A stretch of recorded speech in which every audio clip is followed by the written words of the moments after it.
Why did you write that letter?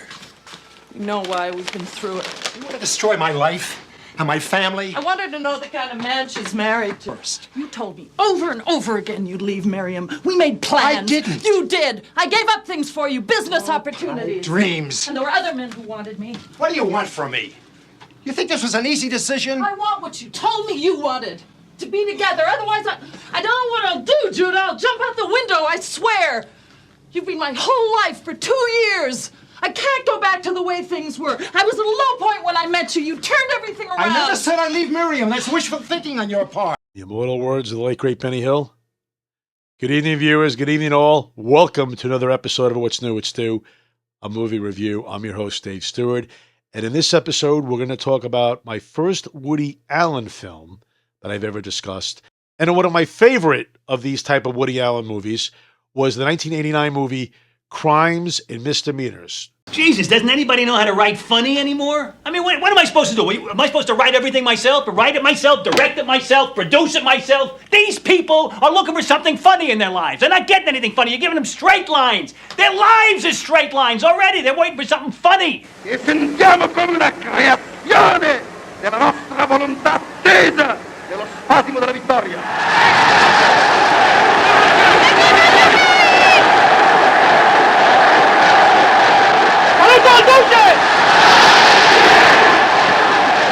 This is terrible. What are you doing to me? This is supposed to be the profile of a creative mind. Crimes and Misdemeanors is a 1989 American existential comedy drama film written and directed by Woody Allen, who stars alongside Martin Landau, Mia Farrow, Angelica Houston, Jerry Orbach, Alan Alda, and Sam Waterston. The film was met with critical acclaim, receiving 3 Academy Award nominations, Allen for Best Director and Best Original Screenplay, and Landau for Best Actor in a Supporting Role. Several publications have ranked Crimes and Misdemeanors as one of Allen's greatest films. I know Woody Allen's a controversial figure maybe these days, or maybe that kind of past some of the personal stuff that happened with him and Mia Farrow through the years. But I'm going to try to stay on the one subject of his work, and that is a lot of great work that Allen's done. He's one of the greatest film directors we've ever had. He started out doing, silly comedies, what people would say, though they weren't as silly as you would think. A lot of them were very insightful, analyzing the human condition, especially from a man's point of view, about our fear and anxieties, whether it's from death or sex or relationships. Even though the last couple of years have been terrible, this kind of thing just makes me feel sad, But you know what you told me? You told me it's been platonic for a year. And I say once the sex goes, it all goes. It's true. Last time I was inside a woman is when I visited the Statue of Liberty. Crimes and Misdemeanors, to me, is one of the greatest of his films where he mixes drama and comedy. It answers a question that many of us really have been asking ourselves for years, that if there is a God, how do so many people get away with murder? Threatening will only make it worse, Jack. Okay, forget about it. What do you want me to say? How the hell can I forget about it? I'm fighting for my life. This woman's going to destroy everything I've built. That's what I'm saying, Judah. If the woman won't listen to reason, then you go on to the next step. What, threats? Violence? What are we talking about here? She can be gotten rid of. I mean, I know a lot of people. Money will buy whatever's necessary. I'm not even going to comment on that. That's mind-boggling. Well, what did you want me to do when you called me? Not to do dirty work, despite what you think. Now, Judah, played by Martin Landau, is an optometrist who is having an affair with Angelica Houston. She wants more from the relationship, so she threatens him that if he doesn't leave his wife, she's going to tell his wife about the affair, and also some improprieties that he was doing with his business. I want to speak to Miriam. It's her problem, too. I want her to know the truth. Keep her out of it, all right? I think she should know her husband is a liar and an embezzler.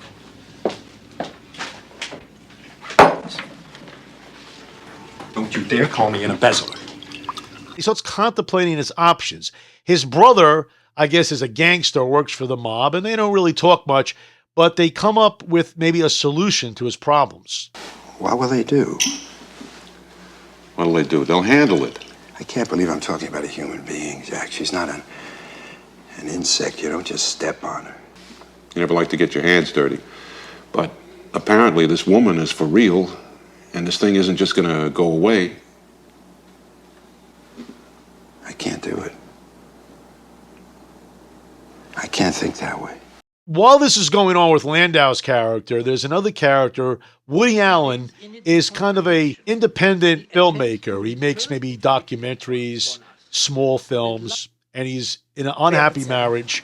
And his brother-in-law, played by Alda, in a wonderful role. This is the first time Alda ever did a role like this, where I don't want to say a villain, but he's a charming guy, but he's not, I would say, likable, and he's definitely a narcissist. Sound like anybody familiar? And he's a successful filmmaker, and he decides to help out Allen, who needs money, because he's married to his sister. Allen can direct his life story. Look, I'll be frank with you. You're not my first choice. I'm doing this strictly as a favor to Wendy. She says you haven't worked in a long time. She's embarrassed. I've worked. It's just that nobody's paying me. I'm, putting this film Look, together. I know you don't respect what I do. I understand that. But, I got a closet full of Emmys. You realize that? No, all right, okay. You think that's bullshit. Fine. Okay, fine. I understand. Fine. I don't know. Maybe I could use the money to finish my movie. I do have some debts and things. That would... Idea for farce. A poor loser agrees to do the story of a great man's life, and in the process comes to learn deep values. And Allen decides to do it for the money. And while he's making the film about Alda, he runs into the producer, played by Allen's partner in real life, Mia Farrow at the time, and he starts falling for her. Okay, at the office at what time? 9? 9 okay, o'clock? That's the building no will be problem. dark. The floor's dark. There's nobody at the office. I didn't hear that. The office is closed. No, I won't forget the dark outline. room with Lester. Sure, the hotel's even nearer. That's better for Don't go me. to the hotel. What was that? Okay, room 1911. Sure. Okay, I'll see you there. Okay. You're not going to go to the hotel with him? That's crazy. What's the matter with I you? better Don't go be with so... you. Oh, come on, don't be ridiculous. This guy, I know this guy. He won't be able to take his hands off. He'll get you in the room, and he'll read you your Miranda rights, and he'll tear your clothes off. He's interested in producing something of mine. Your first child. Allen is falling for Mia Farrow's character, even though he's married, and she at first is not sure, you're not really sure what her angle is with him. As things progress, you realize that Alda also has a thing for Mia Farrow, and he's trying to go after her. I'm completely in love with Hallie, and Lester is starting to make his move. I can see it. And he wants her just for conquest, I can tell.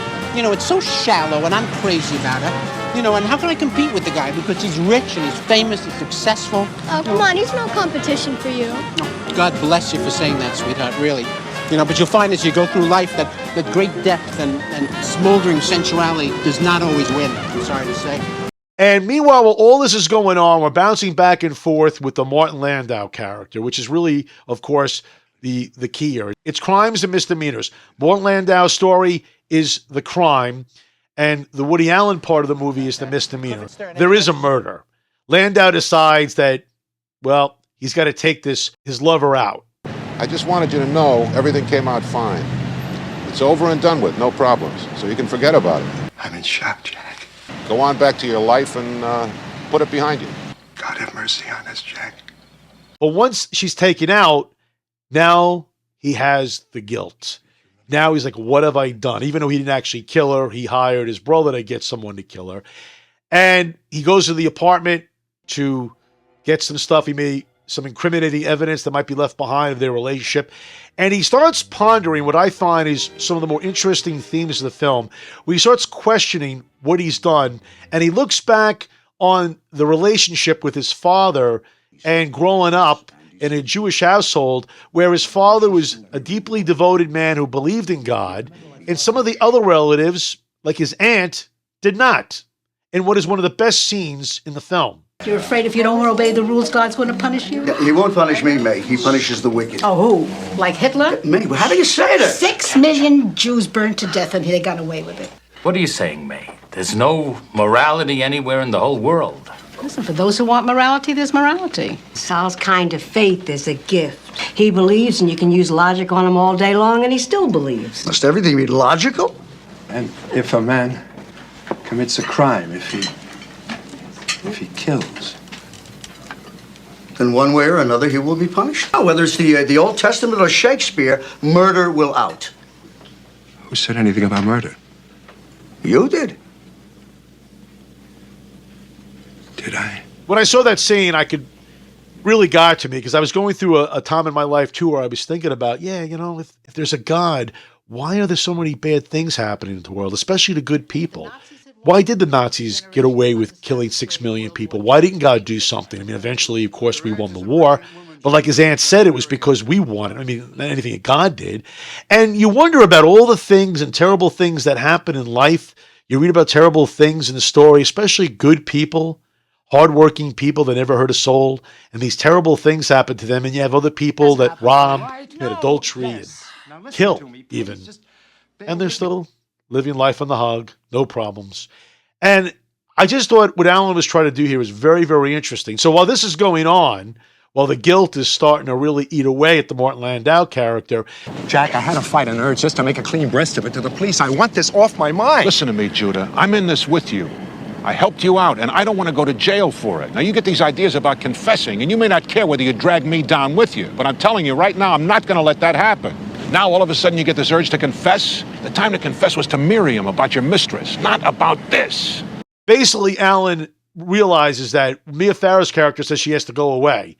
And he basically tells her that he loves her or he wants her to stay. And she goes, well, I'm confused. I don't know what to do. God, I'm going to miss you. I don't know what to say. I'm not going to see you for 3 or 4 months. I feel like I've been handed a prison sentence. So she goes away and she comes back, and Allen's worst fear has been realized. Look at this. I finally won her heart. What a romantic story. You should have seen. We ran into each other in London, and I sent her white roses around the clock, all the time. That's kind of a punch in the gut in that scene. And He's wonderful. He's warm and caring and romantic. He's a success. That's what he is. He's rich and he's a success. Give me a little credit, will you? Well, I always did give you a little credit until today. We used to laugh at this guy. He did the silly shows he puts on, the way he talks. He's endearing. I hope we can always be friends. And while this is going on, Martin Landau was actually also, by the way, this all happened at a wedding. Martin Landau's character's there, and he runs into Woody Allen, and they have this great scene at the end. Landau starts telling Woody Allen, hey, I hear you make movies. And he says, I have an idea for a film. Let's say there's this man who's very successful. He has everything. And after the awful deed is done, he finds that he's plagued by deep-rooted guilt. Imagines that God is watching his every move. Suddenly, it's not an empty universe at all, but a just and moral one, and he's violated it. He takes his family on a vacation to Europe, and as the months pass, he finds he's not punished. In fact, he prospers. The killing gets attributed to another person, a drifter, who has a number of other murders to his credit, so, what the hell, one more doesn't even matter. Now he's scot-free. His life is completely back to normal, back to his protected world of wealth and privilege. Of course, Allen reacts to him by saying this. Here's what I would do. I would have him turn himself in, because then your story assumes tragic proportions, because in the absence of a god or something, he is forced to assume that responsibility himself. Then you have tragedy. Landau with one of the greatest lines I've ever seen in a movie. But that's fiction. That's movies. I mean, you see too many movies. I'm talking about reality. If you want a happy ending, you should go see a Hollywood movie. That line really resonates. It makes this film one of the greatest endings because, let's be honest, you would have thought the film might have had a happy ending for the Allen character, but no, he doesn't get the girl, and no, Landau does not suffer for his crimes. In fact, he prospers. And that is ultimately the message of this film. So, kind of a downbeat thought by saying all that, but it is a funny movie, but it will make you think, and that's what I loved about this film. It really made me think, especially about God and how involved is he with the day-to-day operations of his business here on Earth with us humans. We are all faced throughout our lives with agonizing decisions, moral choices. Some are on a grand scale, Most of these choices are on lesser points. But we define ourselves by the choices we have made. And by the way, why this film was not nominated for Best Picture is a crime. Not only misdemeanor, a crime. When Harry Met Sally, Parenthood, and Crimes and Misdemeanors were all three not nominated for Best Picture, and Drive-In Miss Daisy was and won. Help me, Lord. I don't understand the Academy voters sometimes. I really don't. Crimes and Misdemeanors should have been nominated for one of the best pictures of 1989. Go watch it right away. And in the immortal words of the late, great Benny Hill, good night, viewers. Good night, all. We'll see you next time, and we'll see you at the movies.